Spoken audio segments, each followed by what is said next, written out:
Hello there guys, it's Stephen here back with another video. It's finally that time. The international break has finished and Manchester City are back in action with a pretty big game, if we're being honest, away at Crystal Palace at Selhurst Park. And I'm going to talk through that game today and give a little bit of a match preview ahead of this very important trip down south. But before I go too far, I want to talk about my new partnership, The Athletic. As you know by now if you watch these videos regularly, I am partnered with The Athletic, which is the new home of football writing and the best Manchester City coverage that you will find anywhere on loan, with a team of world-class writers, genuine world-class writers, the likes of David Ornstein, Michael Cox, Jack Pitt-Brooks, Danny Taylor, Rafa Coningstein, very own Sam Lee, of course, and absolutely loads more. It's completely ad-free, there's no ads or pop-ups, and you can get 50% off your annual subscription right now with a month's free trial as well at theathletic.co.uk/esteemed company. I can recommend it myself as I've used it personally. It's fantastic, so click the link in the description below. There's loads of great articles, including this article in particular about what's going wrong at Manchester City by Sam Lee. He's talked about the injuries, he's talked about the shape, the stats behind the problems and all that kind of stuff, and it's a really, really fascinating long form read into what's going on at Manchester City currently. Loads of great articles. I recommend it highly, so go and click it in the link in the description for your introductory 50% off offer. But today we're going to look at Crystal Palace. This is a big game. This is a very, very big game for Manchester City. As we all know, sadly, we are 8 points behind Liverpool.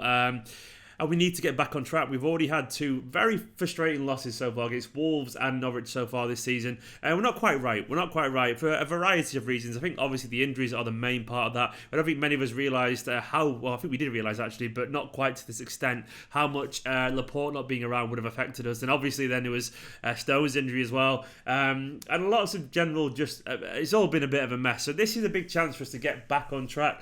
And it isn't going to be an easy game because Palace are a decent team, and obviously recently, though our record in general over the course of 10 games is pretty good. I think we've won 8 or something like that out of 10 games. It's just one drawn and one lost, which are pretty recently that kind of did he stick in the throat a little bit. So this isn't going to be easy, but I am expecting a reaction. You've got to look at after we played Norwich and lost there. We battered Shakhtar. We absolutely destroyed Watford 8-0. Then we beat Preston and got a good, comfortable 3-1 victory away at Goodison versus Everton. We were solid versus Dinamo. Then obviously Wolves happened, so we kind of let our standards slip again. But I do think we'll see some kind of reaction. We've had plenty of time now for the players to sit and think about this and really kind of let it settle in what went wrong and all that kind of stuff. They've had some time as well to stop feeling sorry for themselves due to international breaks. And some players have had a bit of a rest. And also, more than anything, the most important thing is that we've got Kevin De Bruyne and John Stones back, allegedly. Now, Benjamin Mendy isn't quite fit, apparently, according to Guardiola. He has been training, he's also in good condition, but maybe not for this game. But De Bruyne and Stones being back is massive. It's absolutely huge. I know Stones isn't perfect and all that kind of stuff, but still, he's a recognised central defender, and he would definitely bring something to this defence, because he's just sort of experienced there. I love Ferner and all that kind of stuff, but he's definitely not got the connection with Otamendi yet.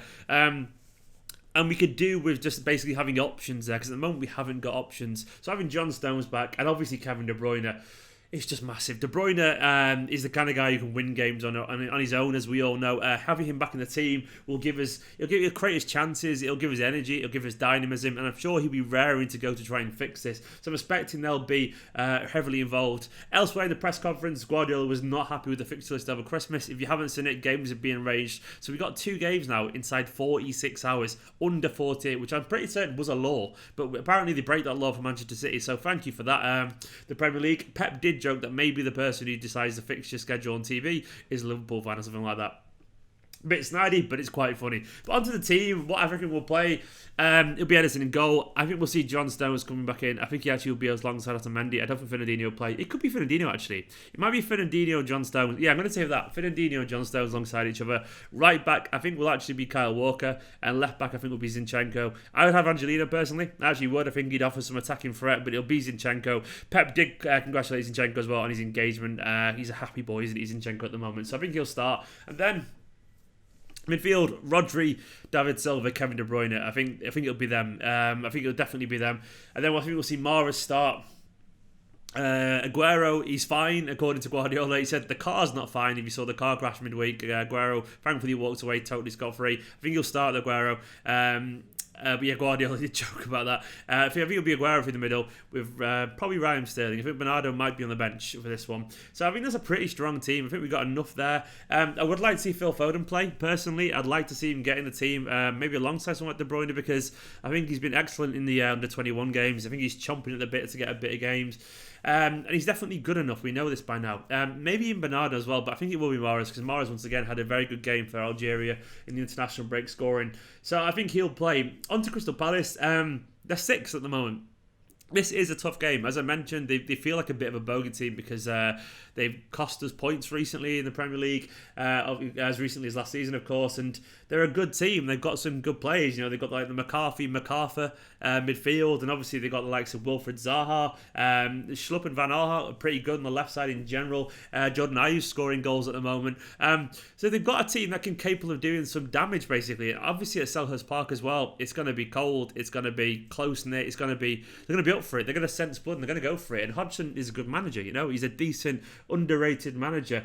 Their form in general has been pretty good. They beat West Ham 2-1 recently, away from home. Norwich as well 2-0. They drew 1-1 with Wolves, so they got better points against those two teams than we did. But they did get spanked by Spurs away 4-0. They beat Villa 1-0. They also beat United 2-1, which is not really a big achievement these days, but they have some decent results. I think they drew Everton as well at one point. Got beat by Sheffield United as well. So they've had a very good start to the season. They'll be very, very confident. And rightfully so. This game is going to be very difficult because we've got a chance actually to get back on track, and I'm hoping that we turn up. We have De Bruyne to play, and we have Stones back in the team. I'd like to see Fernandinho in the team as well, alongside Rodri some way. Maybe just a centre back, as I said, but I'd like to see that kind of defensive solidity. If we play the way we should do, then I think we should be okay. We should win this. I think we should win this. I think we should be okay. We've got a chance as well, because obviously Liverpool play Manchester United. Even though United are shite, Liverpool are very good. Their record against United isn't that great, and I'm hoping they hold them to a draw or something like that, because if we can get a couple of points back and they can strip their air of invincibility, that would be nice. But I'm expecting they'll win this, but you never know. On to this actual prediction. I think we will win it. I think it'll be tough. I think we'll put in a very professional way. I think Guardiola will have the players motivated. I think he'll be really getting to their heads, and I think we'll win 2-1. I'm going to go for a 2-1 victory. It's tough. It's going to be a very tough game, but I think we should be okay. There might not be a match reaction video, by the way, because I have got stuff on this weekend, which I'm not sure if I'm going to be able to watch the game. Fingers crossed. It's some pretty important stuff, so fingers crossed I'll be able to find it and watch the game. If not, though, I'll definitely be back on Monday at very latest for videos. Guys, make sure you go download The Athletic in the description below, theathletic.co.uk/Esteemed Kompany to get 50% off right now, and you 1 month's free trial. It works out about £2.50 a month. As I said, it's fantastic. A world-class team of writers, the home of football writing, and genuinely fantastic. I can recommend it myself as someone who's used it. It's improved my I read more now, put it that way. I read more because it's great. Guys, subscribe if you're new, like, comment, all the usual stuff. Go and watch the long form podcast I did with Sam Lee the other day. You can be a link on screen and all that kind of stuff, and I'll see you soon.